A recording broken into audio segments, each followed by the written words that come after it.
percentage of builders invested in SEO? So what were the results for 2022?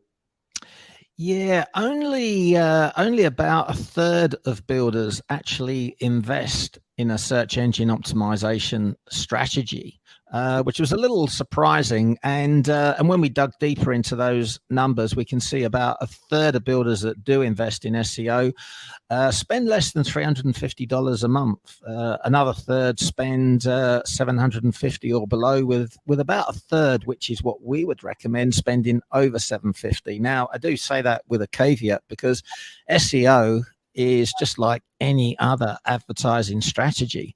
You've got to measure the results and see an ROI, because like you say, all these companies, they will promise you the earth in terms of getting you on page one of Google, and that's not hard to do, is it? You create a long tail keyword that no one's searching on, get the client on page one, and it looks like you've done your job. But the only way to measure these guys when you take on an agency is to look at their results. By that, I mean, look at how many new marketing qualified leads, not leads, but marketing qualified leads, were generated organically.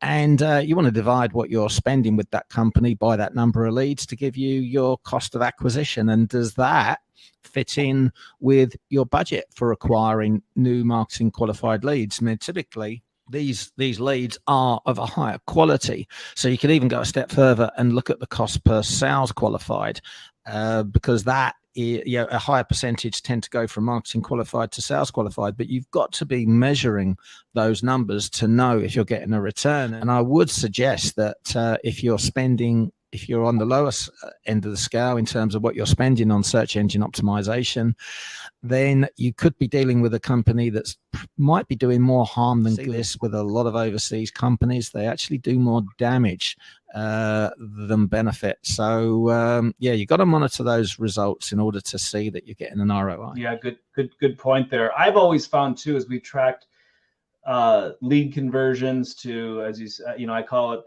you want to get into a conversation and then a contract. So it's opportunity, conversation, contract. I've always found that those organic leads that come from an organic search, they always convert much higher than paid ads.